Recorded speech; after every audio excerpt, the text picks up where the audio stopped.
आप देख रहे हैं हॉरर हाई। दोस्तों, आज की कहानी बंटी नाम के लड़के की है जो कि गांव में रहता था और अपना एग्ज़ाम देने के लिए गुजरात जा रहा था। दोस्तों, आज की कहानी शुरुआत करने से पहले मैं आप सबसे एक बात कहना चाहता हूँ। मैं इस समय बहुत बुरे वक्त से गुज़र रहा हूँ। प्लीज़ मेरा सपोर्ट करिए। चलिए आज की कहानी की शुरुआत करते हैं। तो ये जो लड़का था बंटी, ये अपना कोई पेपर इसका था और ये उसी को देने गुजरात जा रहा था। ठंडी का माहौल था, चारों तरफ कोहरा छाया हुआ था, आमने सामने से भी कुछ नहीं दिख रहा था। पूरे 15 घंटे के रास्ते के बाद वो गुजरात पहुंच गया था। एग्ज़ाम अगले दिन था, इसलिए वो एक होटल में रहने के लिए सोच रहा था। रात का समय था और कहीं भी उसे उसके बजट में सस्ता होटल नहीं मिल पा रहा था।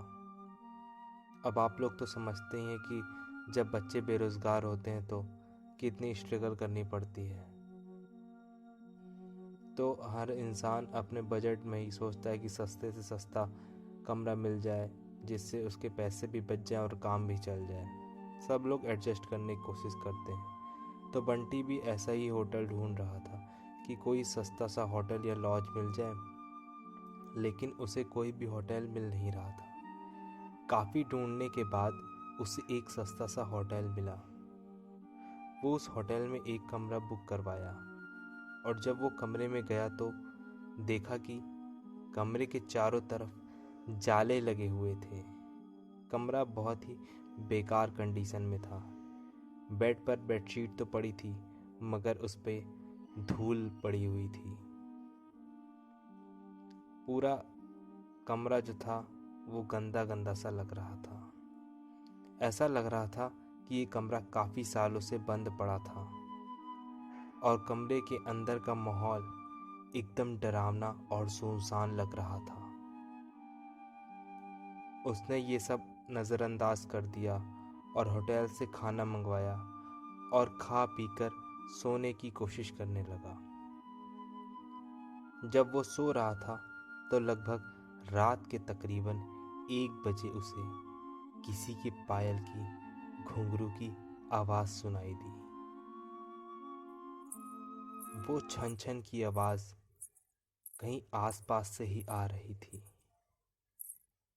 बंटी तुरंत नींद से उठ गया और जल्दी से खिड़की के पास जाकर ये पता करने की कोशिश करने लगा कि इतनी रात को किसकी पायल की आवाज़ सुनाई दे रही है और इस सुनसान रास्ते में कौन आधी रात को घूम रहा है, क्योंकि वहाँ होटल में बंटी और मैनेजर के अलावा कोई भी नहीं था। तो ये फिर किस औरत की पायल की आवाज़ सुनाई दे रही है इतनी रात में। बंटी खिड़की पर काफ़ी देर तक खड़ा रहा, लेकिन उसे कोई भी नहीं दिखाई दिया। फिर उसने अपने कमरे से मैनेजर को फ़ोन किया और उसे बताया कि मुझे इतनी रात को कब से किसी की पायल की आवाज़ सुनाई दे रही है। आपको भी सुनाई दे रही है क्या? मैनेजर ने कहा, नहीं सर, ऐसी कोई बात नहीं है। आपको हवा से ऐसा लग रहा होगा। बाहर हवा बहुत ज़ोरों से चल रही है। वैसे भी ये जंगली इलाका है और यहाँ पर तो हल्का तूफान जैसा भी आता रहता है। आप सो जाइए, ऐसी कोई बात नहीं है। बंटी मैनेजर की बात पर भरोसा करके फिर से सोने चला गया। कुछ देर बाद उसे दोबारा वही पायल की आवाज़ पहले से भी ज़्यादा तेज़ सुनाई देने लगी। इस बार उसने अपने कमरे का दरवाज़ा खोला और सीधा होटल के बाहर देखने के लिए चला गया। जब वो बाहर आया तो देखा कि एक काफ़ी लंबी औरत है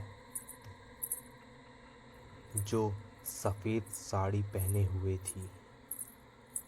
उसके काफ़ी लंबे लंबे घने बाल थे और उसका पूरा चेहरा उसके बालों से ढका हुआ था। अब वो अपने हाथ में एक नारियल लेकर रखी थी और नारियल हाथ में लेकर होटल के चारों तरफ चक्कर लगा रही थी। ऐसा लग रहा था कि मानो वो अपने पायल की आवाज़ से किसी को बुला रही है। कुत्तों की भौंकने की आवाज़ आ रही थी। बंटी दौड़कर उसके पास गया और सोचा ये कौन है जो इतनी रात को यहाँ घूम रही है। लेकिन वो औरत तुरंत ही वहाँ से गायब हो गई और चारों तरफ कोहरा ही कोहरा फैल गया। उस कोहरे में वो औरत दिखाई नहीं दे रही थी। बंटी भी थोड़ा सा घबरा गया था, क्योंकि जिस औरत को वो सामने से देखा हुआ था अब वो दिख ही नहीं रही थी। बंटी अपने होटल में वापस जाना चाह रहा था, लेकिन फिर उसे दोबारा उसी पायल की आवाज़ सुनाई देने लगी। बंटी अब उसे ढूंढते ढूंढते जंगल की ओर जाने लगा। चलते चलते वो अपने होटल से इतनी दूर आ चुका था कि उसे पता ही नहीं चला। फिर उसने उस घने जंगल में कुछ ऐसा देखा कि उसका दिल दहल गया।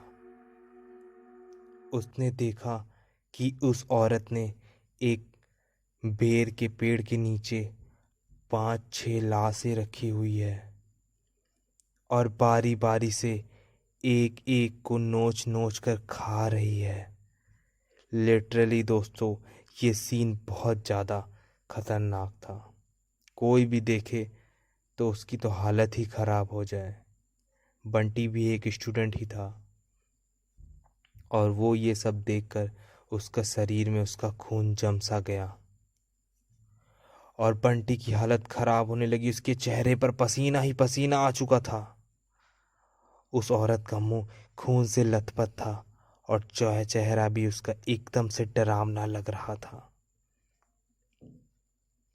रात तो पूर्णिमा की थी और उस चांद की रोशनी में उस औरत का चेहरा बिल्कुल सफ़ेद कलर का दिखाई दे रहा था। बंटी जब देखा तो उसके पैर के नीचे से ज़मीन खिसक गई। ये सब नज़ारा देख के उसे डर के साथ साथ रोना भी आ रहा था कि वो चुड़ैल अब मुझे भी मार देगी, क्योंकि उस चुड़ैल ने ही मुझे अपने पायल की आवाज़ से मुझे यहाँ तक बुलाया है। लेकिन बंटी ने हिम्मत से काम लिया और उसने हनुमान चालीसा पढ़ना शुरू कर दिया। और हनुमान चालीसा पढ़ते पढ़ते वो धीरे धीरे से वहाँ से भाग रहा था ताकि उसे वो चुड़ैल देख न ले। लेकिन चुड़ैल तो चुड़ैल होती है। बंटी जैसे ही वहाँ से भागने की कोशिश कर रहा था, वो चुड़ैल अचानक उसके सामने आ गई और उसे इशारों से अपने अड्डे पर ले जाने लगी, जहाँ पर उसने बहुत सारी लाशों को रखा हुआ था। बंटी हनुमान जी का जाप करके इतनी तेजी से वहां से भागा मानो जैसे उसके अंदर कोई शक्ति आ गई हो। भागते भागते वो सीधा अपने होटल वापस आ गया और वहां थोड़ी देर रुका तो उसे एक आदमी दिखाई दिया। उसे देखकर ऐसा लग रहा था कि ये कोई अच्छा आदमी है। उस आदमी ने भगवा कलर का कुर्ता पैजामा पहन रखा था और उस आदमी ने बंटी के पास आकर उससे बोला, अरे भाई क्या हुआ, तुम इतना डरे हुए क्यों हो? बंटी ने सारा किस्सा उस आदमी को सुनाया तो उस आदमी ने बताया कि भाई तुम बहुत किस्मत वाले हो कि तुम आज बच गए। वो चुड़ैल किसी को भी नहीं छोड़ती और तुम इस होटल में क्या कर रहे हो? इसको तो बंद हुए काफ़ी साल हो चुके थे। बंटी जब उस आदमी की बात सुना तो उसको डर के मारे पसीने निकलने लगे। फिर उस आदमी ने बताया कि इस होटल में बहुत साल पहले एक लड़की के साथ गलत काम हुआ था। लड़की तो मर गई, लेकिन मरने के बाद उसने किसी को भी नहीं छोड़ा और जो भी रात के समय इस रास्ते से गुजरता है वो चुड़ैल सबको अपने कब्जे में कर लेती है और मार डालती है। कुछ दिन बाद इस होटल में पुलिस का छापा पड़ा, तब से ये सारा होटल बंद पड़ा है। बंटी जब उसकी बात सुना तो बहुत ज़ोर ज़ोर से रोने लगा और ये सोचा कि आज तो मैं मर जाता। फिर उस आदमी ने बंटी को चुप कराया और बोला, चलो तुम मेरे घर, मेरा घर यहीं पास में है। बंटी ने उस आदमी को धन्यवाद किया और उसके साथ उसके घर चला गया और अपने आप से एक वादा किया कि आज के बाद वो भूल कर भी किसी अनजान जगह पर नहीं जाएगा।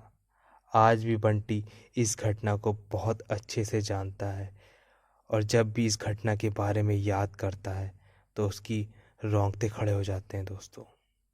बंटी आज 28 साल का लड़का हो चुका है, लेकिन जब भी वो इस घटना के बारे में याद करता है डर से सहम जाता है।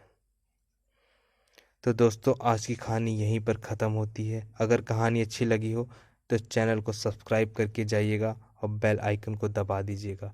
नहीं अच्छी लगी हो तब भी कमेंट करके बताइएगा, मैं उसे पूरी तरह से सुधारने की कोशिश करूँगा। मिलते हैं कल एक नई के साथ, तब तक आप सभी की रात्रि शुभ हो।